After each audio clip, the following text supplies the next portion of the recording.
My name is Teresa, and I was in the Navy. I got to Camp Pendleton right after the first Iraq push started. I was married for 3 years before I first enlisted in the Navy, and then I ended up having a kid on shore duty. But I had a very abusive relationship with my husband, and he was not enlisted. He was a civvy. I finally was able to get help from my command to get rid of my ex. In the end, it was a relief that he was gone. I was separated for about 8 months, and I met Dusty through a friend of ours, and we used to meet once a week. We were friends for about good 6 or 7 months. Then I want to say about 6 months before we got out, because ironically we got out within 2 months of each other, he asked me straight into, "Will you marry me?" And I said, "Okay, well, we haven't dated." And he's like, "Well, what do you think we've been doing?" And I said, "Okay, well, we'll wait." So 2 years after we got out, we played house for 2 years, and then we got married. I can honestly say that the difference between a civilian life and military life, it's two different cultures. It's almost to the extent of living in another country.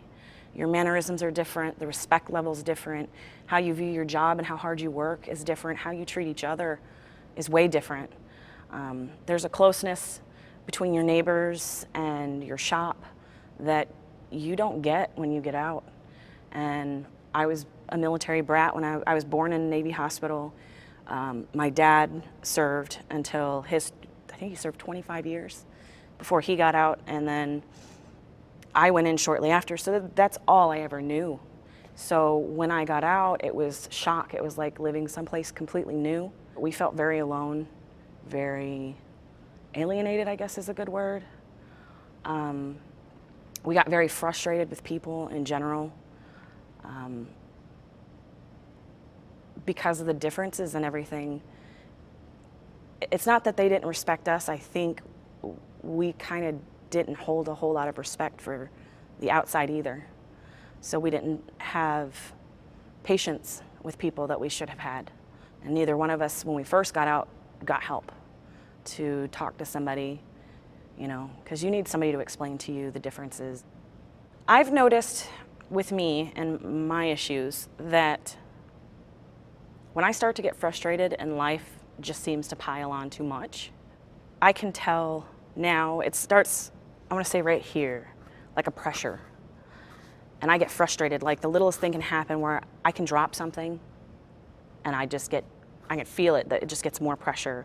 Or my husband can say something to me and the more pressure, and just builds to the point where I just snap and get so angry.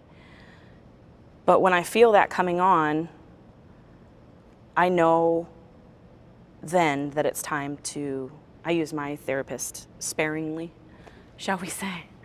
So when I can tell something's coming on, I'll call her and I'll be like, "I really need an appointment right now."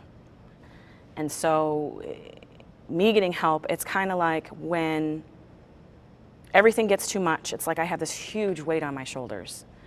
And then I get to go talk to her, and I want to say by the time I walk out of there, it's kind of like you've had this burden and this heavy pressure that's just been lifted right off your shoulders, and you feel a lot better.